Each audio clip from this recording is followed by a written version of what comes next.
பிஸ்மில்லாஹிர் ரஹ்மானிர் ரஹீம். அகீகாவை பற்றி ஒரு சில செய்திகள். குழந்தை பிறந்த 7வது நாளில் குழந்தையின் வளர்ச்சிக்காக ஆடு அறுத்து ஏழைகளுக்கு தர்மம் செய்வது அகீகா என்று சொல்லப்படும். இது சுன்னத்தான ஒரு நபி வழி. இதை எல்லோரும் செய்து வருகிறார்கள். இருந்தாலும் ஒரு சில விளக்கங்களை நாம் தெரிந்து வைத்திருக்க வேண்டும், அறிந்து கொள்ள வேண்டும். அப்போ பிறக்கும் குழந்தைகள் அனைத்தும் அகீகாவுடன் அடகு வைக்கப்பட்டு உள்ளது. எனவே 7ஆம் நாள் அகீகா கொடுத்து தலைமுடி இறக்கி பெயர் சூட்ட வேண்டும் என நபிகள் நாயகம் ஸல்லல்லாஹு அலைஹி வஸல்லம் அவர்கள் நமக்கு சொன்னதாக சம்ரத் ரலியல்லாஹு தஆலா அன்ஹு அவர்கள் அறிவிக்கிறார்கள்.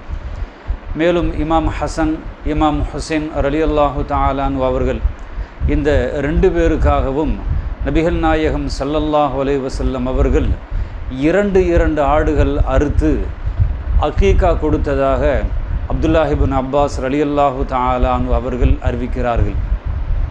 அப்போ இதிலிருந்து நாம் என்ன விளங்குறோம் அப்படின்னா, ஆண் குழந்தைகளுக்கு 2 ஆடுகளும் பெண் குழந்தைகளுக்கு 1 ஆடும் அகீகா கொடுக்கும்படி ஸல்லல்லாஹு அலைஹி வஸல்லம் அவர்கள் கட்டளையிட்டு இருக்கிறார்கள்.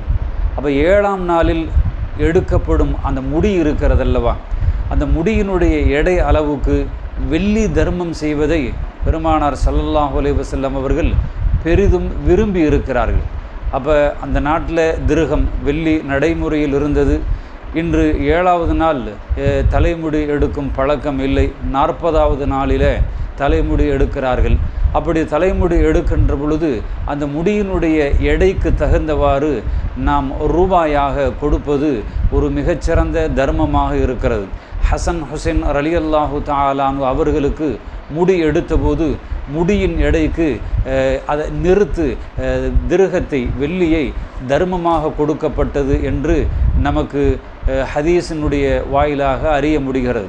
அப்போ இந்த ஹதீஸுகளின் மூலமாக பிள்ளைகள் பிறந்து 7ஆம் நாள் அகீகா கொடுக்க வேண்டும், பெயர் வைக்க வேண்டும், தலைமுடி எடுக்க வேண்டும் என்பது நபி வழி சுன்னத்தான ஒரு நடைமுறை.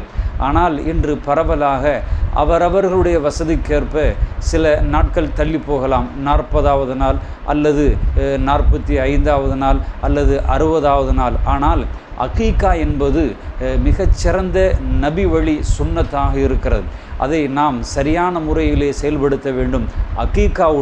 அகீகாவுடன் தலைமுடி எடுக்க வேண்டும். அப்படி தலைமுடி எடுக்கின்ற பொழுது அந்த தலைமுடிக்கு நிகரான ஒரு தொகையை, ரூபாயை நாம் தர்மம் செய்வது மிகச்சிறந்த தர்மமாக இருக்கிறது. உங்களுக்கு சொல்ல வேண்டிய, நீங்கள் தெரிந்து கொள்ள வேண்டிய முக்கியமான செய்தி என்னவென்று சொன்னால், நம்மில் நிறைய பேர்களுக்கு அகீகா என்றால் என்ன என்றே தெரியவில்லை. மேலும் தெரிந்தாலும் சுன்னத்து தானே என்று கூறுகிறார்கள், முஸ்தஹபு தானே என்று கூறுகிறார்கள். நன்றாக விளங்கி கொள்ளுங்கள். அகீகா கொடுப்பது சுன்னத்து தான் என்று நீங்கள் நினைத்திருந்தாலும் அது குழந்தையுடன் பிணைக்கப்பட்டுள்ளது. அகீகா என்பது குழந்தையுடன் பிணைக்கப்பட்டுள்ளது. என்ன பிணைக்கப்பட்டுள்ளது என்றால், அருமை நாயகம் ஸல்லல்லாஹு அலைஹி வஸல்லம் அவர்கள் கூறியதை இங்கே சிந்திக்க நாம் கடமைப்பட்டு இருக்கிறோம்.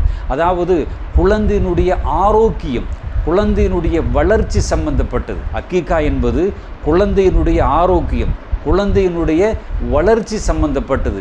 அகீகா கொடுக்கப்பட்ட அந்த குழந்தைகளுக்கும் ஆரோக்கியம், அதாவது நாம் அகீகா கொடுக்கவில்லை என்று சொன்னால் பரவலாக நாம் மருந்துகளுக்கும் டாக்டர்களுக்கும் மிகப்பெரிய ஒரு தொகையை கொடுக்க வேண்டிய ஒரு கட்டாயம் ஏற்பட்டுவிடும். அல்லாஹ் பாதுகாக்க வேண்டும். இங்கே அகீகா என்பது குழந்தையோடு, குழந்தையினுடைய ஆரோக்கியத்தோடு, குழந்தையினுடைய வளர்ச்சியோடு சம்பந்தப்பட்டு இருக்கிறது. எனவே தான் ஸல்லல்லாஹு அலைஹி வஸல்லம் அவர்கள் இந்த அகீகாவை 7வது நாளில் நீங்கள் நிறைவேற்றி விடுங்கள் என்று நமக்கு கட்டளையிட்டு இருக்கிறார்கள். எனவே அகீகா என்பது ஒரு நபிமொழி, ஒரு சுன்னத்தான ஒரு விஷயம். அதை நாம் சரியான முறையிலே அதை செயல்படுத்த வேண்டும். ஆண் குழந்தைகளாக இருந்தால் 2 ஆடுகளும், பெண் குழந்தையாக இருந்தால் 1 ஆடும் கொடுக்க வேண்டும். அப்படி அந்த ஆடு கொடுத்து பெயர் சூட்டக்கூடிய அந்த நாளில் நாம் அந்த தலைமுடியை இறக்கி அந்த தலைமுடிக்கு நிகராக அந்த தர்மத்தை நாம் நிறைவேற்ற வேண்டும் என்று பெருமானார் ஸல்லல்லாஹு அலைஹி வஸல்லம் அவர்கள் நமக்கு கட்டளையிட்டு இருக்கிறார்கள். வல்லோன் அல்லாஹ் அகீகாவை நபிகள் நாயகம் ஸல்லல்லாஹு அலைஹி வஸல்லம் அவர்கள் சொல்லி தந்த முறையோடு நிறைவேற்றக்கூடிய பாக்கியத்தை நம் அனைவர்களுக்கும் வழங்குவானாக.